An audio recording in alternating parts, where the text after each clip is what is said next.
विदर्भात मत्स्य उत्पादन वाढवण्यासाठी प्रयत्न करा, मत्स्य आणि बंदरे विकास मंत्री नितेश राणेंनी या संदर्भात आदेश दिले। तलावातील गाळ काढत अतिक्रमण हटवण्याच्या देखील सूचना राणेंनी दिल्यात। अतिक्रमण हटवण्यासाठी जिल्हा प्रशासन आणि पोलिसांची मदत घ्या, तसेच मच्छीमारांना राज्य आणि केंद्र शासनाच्या योजनांचा लाभ द्या, असे निर्देश देखील नितेश राणे यांनी दिलेत।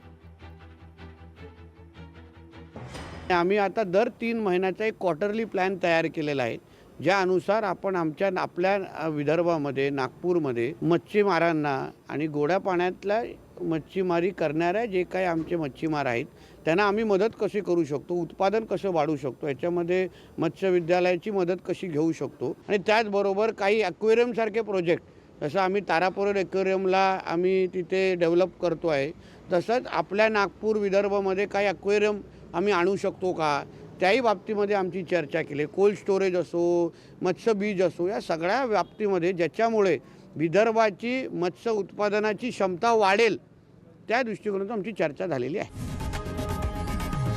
लोकशाही मराठी ऐका, पहा, जागरूक रहा।